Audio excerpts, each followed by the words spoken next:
Thank you, Alvina. Distinguished guests, members of the media, my Seaway colleagues, welcome to the opening of the St. Lawrence Seaway 55th navigation season. This year marks the 184th anniversary of the Welland Canal, and we are thrilled to have with us the Lower Lakes Port vessel Cuyahoga to help us celebrate this very important event. Over the last 20 years, Lower Lakes has demonstrated how leadership, vision, and hard work can lead to exceptional, sustainable growth in a challenging and constantly changing market. We are honored to have with us Scott Bravner, who will share how Lower Lakes integrates its unyielding commitment to the environment to its overall business strategy. We're also pleased to have with us today one of our important customers, Mr. Gord Williams of Cargill De-icing Technology. We appreciate him taking the time from his busy schedule to share with us a customer's perspective of the value the Seaway provides to their supply chain. As we look forward to a new navigation season on the Seaway, I would like to briefly review our success last year and our outlook for the year to come. I'll also share with you how the Seaway Management Corporation is working diligently to strengthen the Seaway's role as part of North America Transportation Network.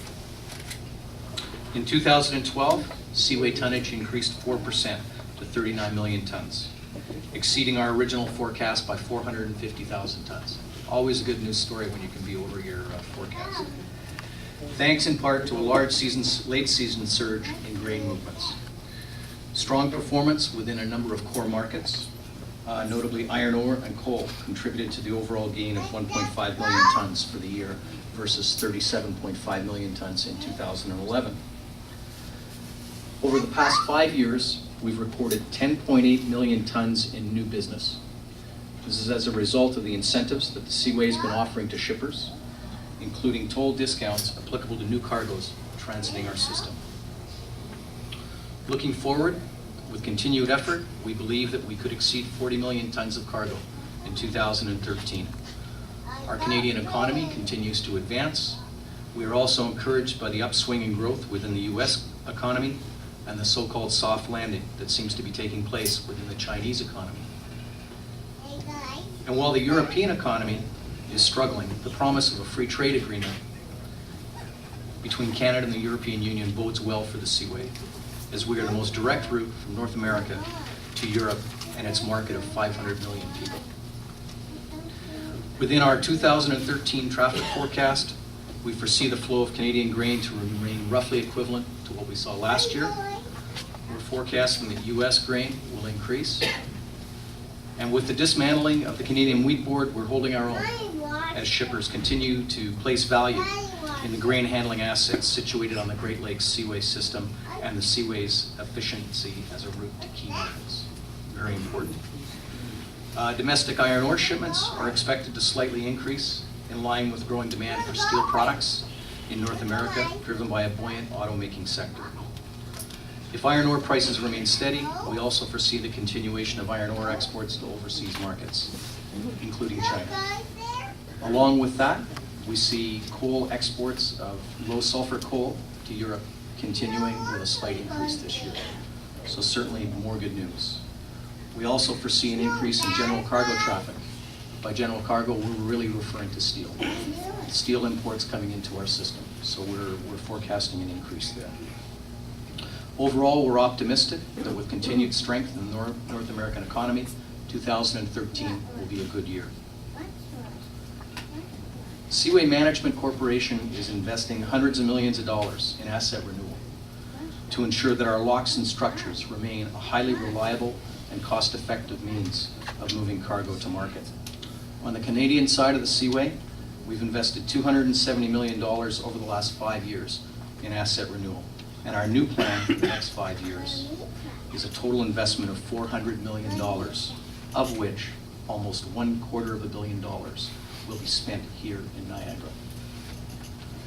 Hand in hand with asset renewal, our Transit of the Future initiative is central to our quest to strengthen the Seaway's competitiveness. Key to this initiative is our hands-free mooring system, currently under development. Hands-free mooring provides the means of securing a vessel in a lock by using vacuum pads eliminating the need to manually tie up the vessel with lines. For a number of years, we've been developing our hands-free mooring technology. Our latest design will be tested in our locks in Beauharnois, Quebec this season. Another innovation that I would like to highlight in our quest to strengthen the Seaway's competitiveness is our draft information system. Developed in collaboration with our carriers, this 3D imaging system provides a graphical representation of a navigation channel lying ahead of a vessel. A vessel fitted with the 3D draft information system equipment can increase its draft by up to 3 inches. Given that the largest vessels plying the Seaway can carry up to 140 tons of cargo per inch of allowable draft, this innovation provides each vessel with the potential to safely transport up to 400 tons of additional cargo per Seaway transit. I can also assure you that ports and logistics firms ringing the Great Lakes system are by no means standing still. They're also making investments to bolster our waterway's competitive position. The Port of Thunder Bay, for example, has just commissioned a new high-capacity crane, which will expand its range of cargoes that it can handle. The general cargo facility operated by Midwest Terminals at the Port of Toledo, Lucas County Port Authority has invested $985,000 in facility upgrades.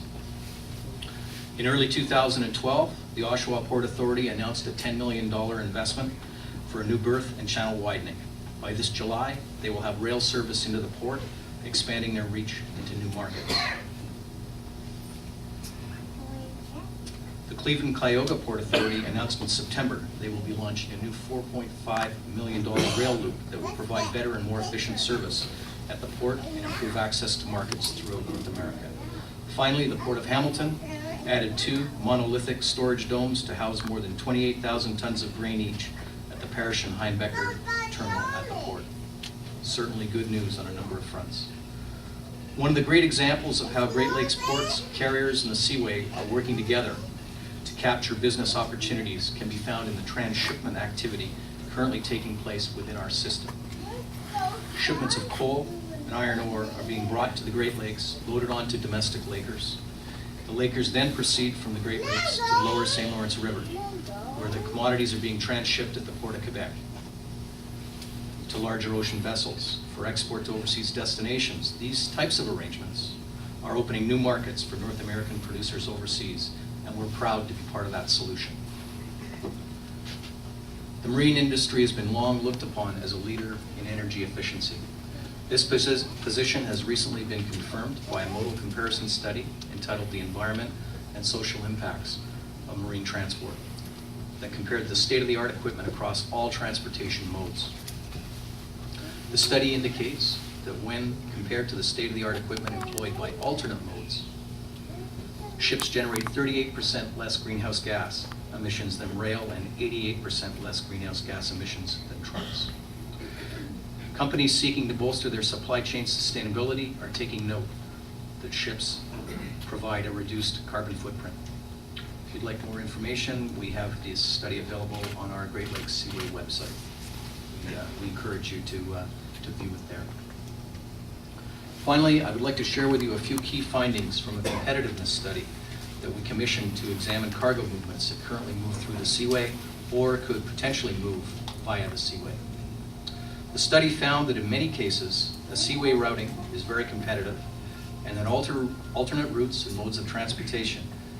For example, the study makes the point that machinery moving out of the U.S. Midwest can be carried competitively via Great Lakes Seaway routing when compared to some other gateways currently being utilized. Our market development team will be focusing on opportunities of this nature in the year to come in an effort to bring more cargo into our waterway. We believe that many opportunities are available concerning cargo currently moving via other gateways such as the East Coast of the U.S., the Mississippi, and other Gulf of Mexico ports. I should also mention that market development is a team sport. Seaway tolls comprise one portion of the overall cost of moving cargo, and our Seaway toll discounts certainly strengthen our competitiveness. However, to win substantial volumes of new cargo, we need every member of the logistics chain to join us to make the Great Lakes Seaway routing a compelling value proposition. In summary, marine transportation on the St. Lawrence Seaway provides a highly dependable and energy-efficient means of moving cargo, boasting the lowest carbon footprint of any transportation mode. Given the Seaway's strong competitive position, I am optimistic that we will witness healthy cargo growth in 2013. I would now like to ask Captain John Carlson and Chief Engineer George Lundgren to join me to receive a token of our appreciation for being our opening vessel.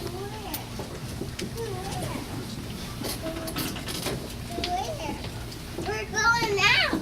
The ice cream store. Oh, ice cream store. Ice cream store. Oh.